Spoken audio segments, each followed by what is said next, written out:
Running late? Are you almost there? Mom, calm down. It's me. So, you haven't gone there after all. Looks like the call was true. Did something happen? Our daughter had an accident. Come to the hospital right now. What? I'll be right there. Which hospital? Today, our granddaughter was supposed to visit us, but even after the time we were told, she hadn't arrived. Then, we received a call from our son. After taking the call, my husband and I started hurriedly getting ready to head to the hospital. As we were bustling around, the doorbell rang, and an unexpected person walked in. Long time no see. Oh, is that the smell of cookies baking? Wow, they look delicious. What? I was stunned to see my granddaughter, whom I thought had been in an accident, standing right in front of me. My mind stopped again, and this time my body froze too. My granddaughter, not understanding my reaction, seemed confused and froze as well. I called my son to make sense of the situation. This phone call significantly changed everything. I'm Susan. At 70, I'm already retired, enjoying my life. My husband, George, also over 70, is similarly enjoying his retirement. Many people struggle during their retirement, but thankfully, due to our dual income and my husband's slightly higher earnings, we've been able to live comfortably. Our only son, John, lives about a 30-minute drive away with his wife, Lisa, and our granddaughter, Karen. Living nearby, John's family visits us every couple of months to check on us. Dad, Mom, is anything bothering you? Anything you need help with? Well, we can't think of anything right now. I looked up, crossed my arms, and thought hard, but couldn't come up with anything. It wasn't out of politeness to my son, we genuinely didn't need anything. Grandpa, here's the weed killer you mentioned before. I picked it up at the hardware store on my way here. Thanks, I was just about to run out. I appreciate it. It's no trouble at all. I'll put it in the shed in the garden. Thanks, I owe you one. Karen confidently walked to the small shed at the corner of the garden. My husband and I, trusting her, didn't move, but John and his wife looked puzzled, wondering where she was going. Karen often visits us on her own since her school is close by. She helps us with errands like shopping at distant stores and carrying heavy items, solving problems we face. Hence, we rarely need to ask John for help. She understands and takes care of us better than you do. That's true. I'm practically redundant here. Both our families laughed proudly, thinking of Karen. What's laughing about? Karen, having returned from storing the weed killer, joined in our cheerful atmosphere despite not knowing the context of the conversation. We were talking about you. How you always take good care of your grandparents. Taking care? I just like hanging out with you guys. Even so, you help us a lot, and we're grateful. I also enjoy learning various recipes and baking with Grandma. Well then, how about we bake something simple today? Do we still have pancake mix? Let's make microwave cookies. They take about 10 minutes, right? Maybe I should help too. Karen and I confidently headed to the kitchen, followed by Lisa. Karen quickly prepared everything, leaving me little to assist with. Lisa, unfamiliar with the kitchen, also seemed a bit lost. I gave up on helping with the baking and invited Lisa to help prepare the dishes and drinks instead. In the end, Karen almost single-handedly finished the cookies. Karen's baking skills are a result of her frequent visits. When she comes over, we often bake together. Eating the treats with my husband and Karen, chatting away, is one of our greatest joys. Although Karen loves indoor activities like baking, she's not strictly an indoor person. Listen to this. Karen rode her bike over 18 miles the other day. I just went to check out a new clothing store with my friends, that's all. From now on, take the train, it's safer. Oh, but train tickets are such a waste of money. You always rush out without telling us where you're going, we worry about you. True, you should at least let us know where you're going. Got it. I'll be more careful. Our granddaughter, looking a bit displeased, picked at the cookies. We've warned her many times about leaving the house without saying where she's going. But it's become a habit for her, one that doesn't seem to change. I'm guessing this time won't be any different. Now that she's a high school student, we're beginning to think maybe we shouldn't nag her about it so much. After John's family left, I washed the dishes and George tidied up the room. Another peaceful Sunday was coming to an end. We're living a relaxed retirement life and have a good relationship with John's family. I thought we were really living a good life. But bad things progressed unseen, and even then, it seemed like things were slowly turning for the worse without us knowing. As usual, after school, Karen came over to our house. We were making banana bread together, and she seemed happy. But having lived for 70 years, it was easy for me to see through a 16-year-old's forced smile. "What's wrong? Did something happen?" "Guess I can't hide anything from Grandma," she replied, stopping her mixing. Her joyful expression quickly turned to one of anxiety. "Actually, I've been thinking. Mom's been acting a bit strange." "Lisa?" "Yeah, she changed her phone's notification sound recently. I think it's so she can tell who's calling by the sound. Sometimes she comes home smelling like someone I don't know. She used to come home from her part-time job earlier than me, but now she's sometimes later, and she keeps checking mine and Dad's schedules." With each mention of Lisa, Karen's face grew darker. Unlike in my youth, high schoolers these days have more experience with love. They also have to be overly sensitive to others' reactions and feelings. Karen, as a high schooler, seems to suspect Lisa of having an affair. She doesn't use the word affair directly, probably because she doesn't want to believe her own mom could do that. And it's not something she can discuss with John or her friends. She must be struggling with what to do. Maybe Dad's also concerned about Mom? He seems a bit distant. "You did well to talk about it. But for now, it's just that Mom's behavior has changed, right? I'll talk to your dad about it. Maybe there's just something they haven't told you yet." I avoided the word affair too, choosing my words carefully, but the air was heavy. Wanting to lighten her mood, I hurried to put the banana bread in the oven. It would take about 40 minutes to bake. Normally, time flies as we chat, but that day, our conversation was sparse, and we couldn't take our eyes off the banana bread. That night, I decided to call John to check on the situation. "Is everything okay between you and Lisa?" Karen seemed worried. I was afraid she'd noticed. "She's been quiet lately, staying in her room, talking less." "Is Lisa really having an affair?" "I don't know. There's no evidence or certainty, just changes in her routine and interests. I can't just ask her outright if she's having an affair. So, all I can do is lightly probe through conversation and actions, mainly just observing." "It's been over 15 years since Lisa married you, and she's always been kind to us, visiting with the family. It's hard to see her as someone who would have an affair. There's a good chance it's all a misunderstanding." Our relationship with John's family is good, as is ours. So, if we wrongly suspect Lisa of an affair, it could ruin this good situation. But if we do nothing, Karen will continue to feel anxious. And George is also troubled about how to interact with Lisa. John and I both sighed, feeling the dilemma. We couldn't come up with a good solution, so we agreed to think of one before our next call. George and I have been trying to find a good way to handle this, but days have passed without any bright ideas, and time just keeps slipping by. Paying a lot of money for a detective to investigate an affair, like in dramas or movies, is fiction. Reality is just like this. We've done nothing and 2 weeks have already passed. Karen hasn't visited in these 2 weeks. Which is unusual.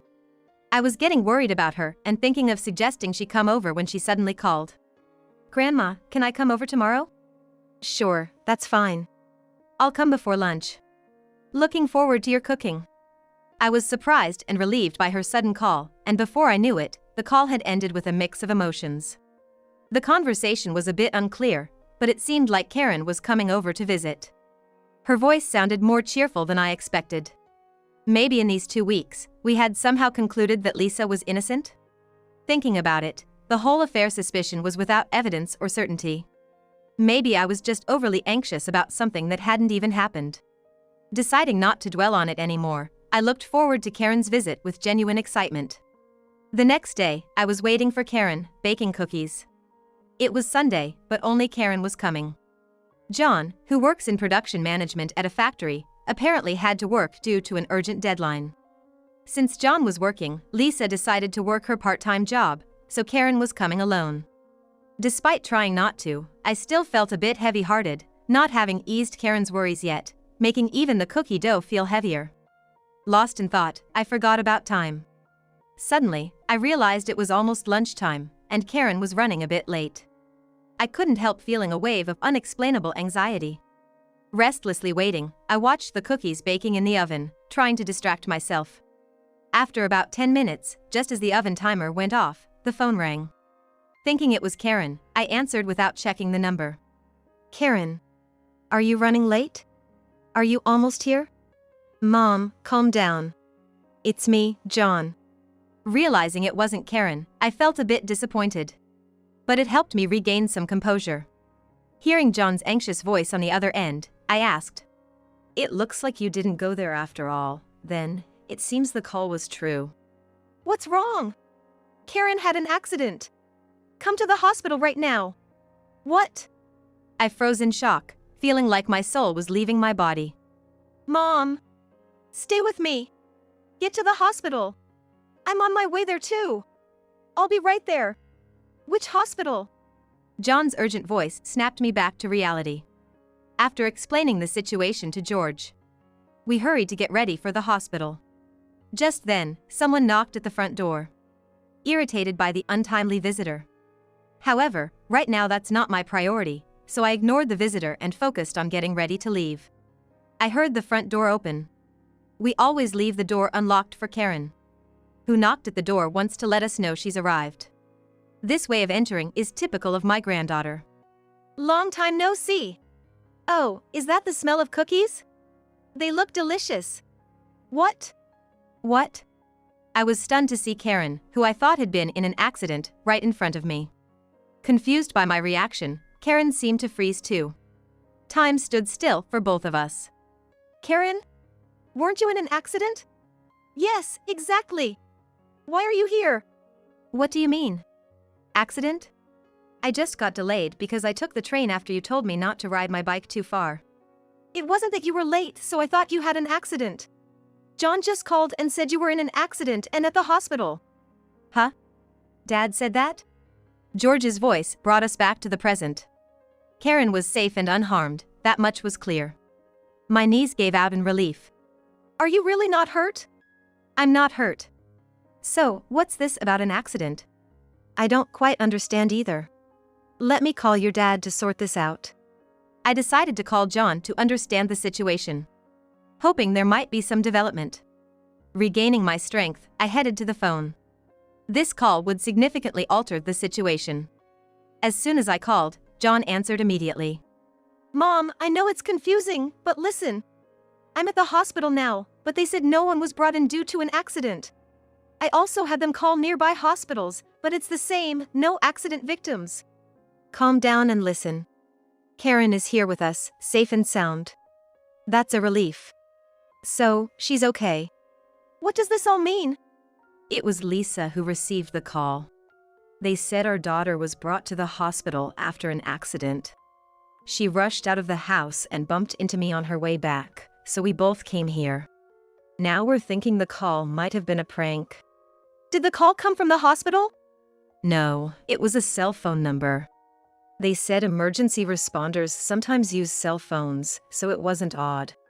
But when we tried calling back, no one answered. I see, so it was a prank. But something's off.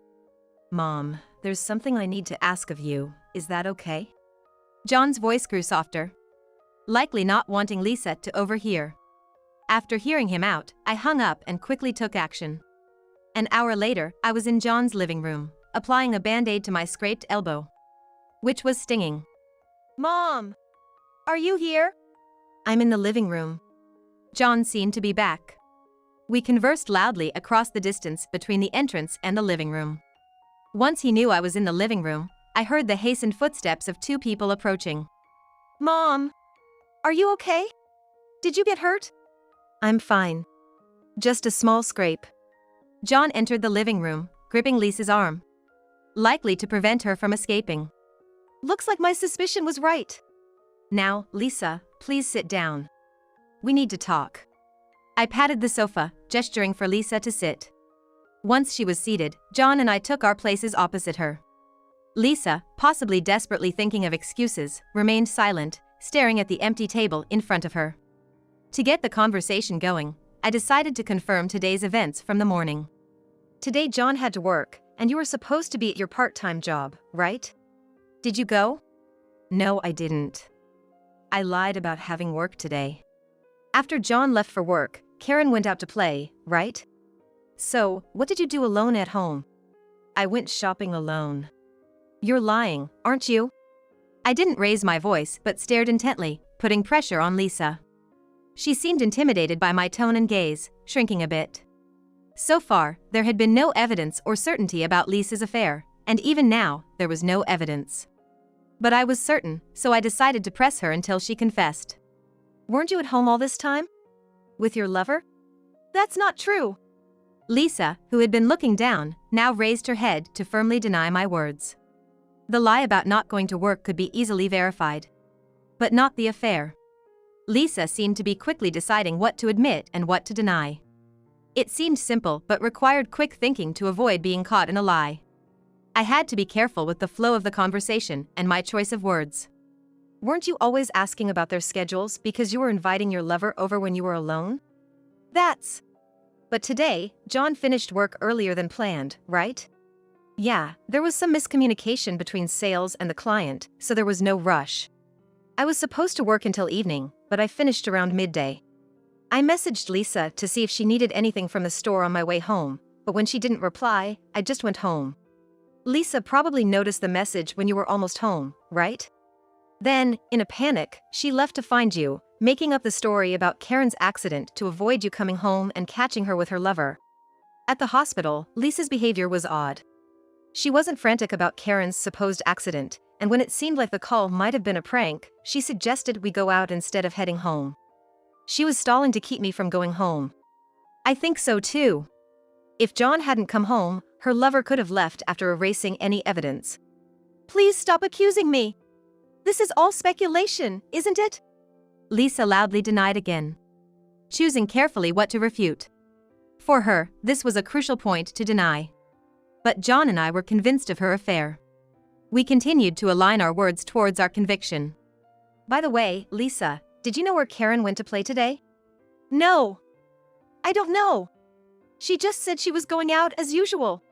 Oh, I see. Lisa had been too focused on how to evade our accusations to notice what was happening right in front of her. Could this be called not seeing the forest for the trees? I had been in John's house since before they returned.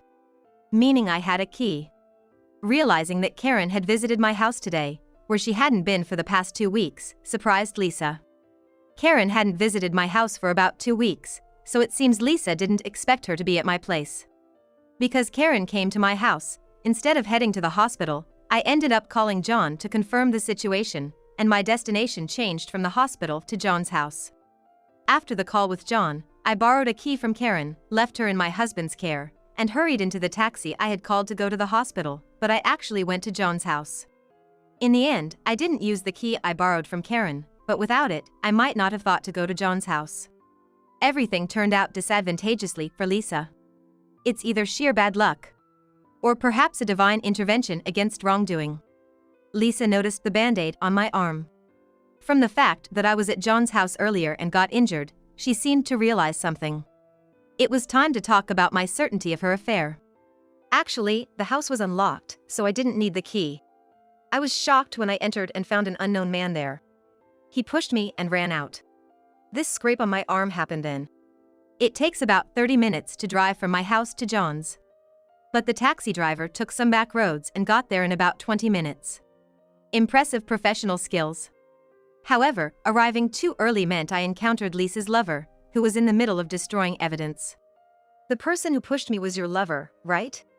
I don't know such a person. Lisa firmly denied again. She seemed to think denying any connection to the affair would let her escape. Without tangible evidence like photos or recorded conversations, it's indeed the simplest and best strategy for her. But the moment I met the lover, Lisa's defeat was confirmed. So, the person I met was a burglar then? That would be the conclusion.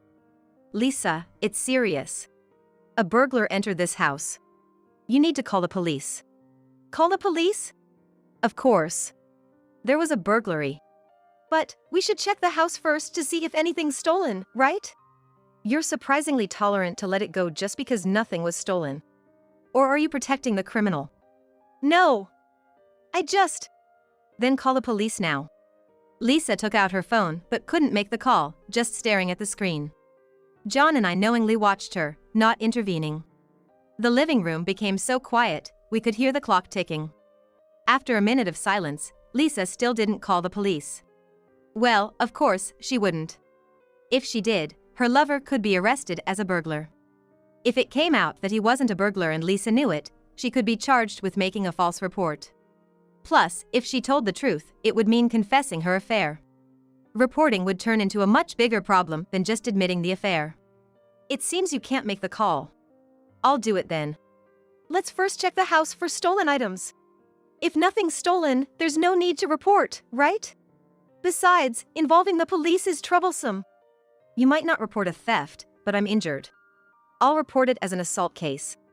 And I'll have to tell them about the break-in too. It might even be considered aggravated burglary. I can report it if you want. I can't just overlook a burglary. As John and I insisted on reporting, Lisa's face grew paler. If you admit to having an affair, and that the man I met was your lover, I won't report it. Choose. Was he a burglar or your lover? Admitting the affair means no police report, just resolving the affair issue. But denying it leads to a bigger scandal with the police involved. I gave Lisa a choice, but it was really only one option. I'm sorry. I had an affair. Though we had no evidence, John and I managed to get her to confess. It would be too embarrassing to involve the police now. The threat was just a bluff. I'm relieved Lisa gave in. After admitting the affair, Lisa sat silently, looking at the empty table. John divorced her soon after. The divorce went smoothly since she admitted the affair. The divorced ex-wife went to live with her lover. But her troubles continued. It turned out her lover was a married man who had hidden this fact. The lover managed to reconcile with his wife, leaving the ex-wife alone. Now single, she had to work to pay for her living expenses. However, having been a part-timer since marrying John, she had a 15-year career gap. She's struggling to find a job now. And is living in a cheap apartment, depleting her savings. But savings aren't infinite. She'll need an income eventually. She seems to be continuing with her part-time work, but spending time on it makes her already difficult job search even harder. Yet, relying solely on her part-time income, she can't escape the quagmire of depleting her savings. I'll support her in finding a job soon, though not wholeheartedly. I thought Karen would be shocked to learn about her mother's affair, but she wasn't as much as I expected. I was just feeling uneasy, not knowing whether she was having an affair or not. I'm relieved it's clear now. Otherwise, it would have been unfair to Dad, having a wife who might be unfaithful. I had thought Karen was feeling anxious, but it seems she was just troubled. Maybe it's a difference in thinking and values from my time? Whether it's apparent or not, wrong is wrong. Karen seems to be able to cleanly separate things like that.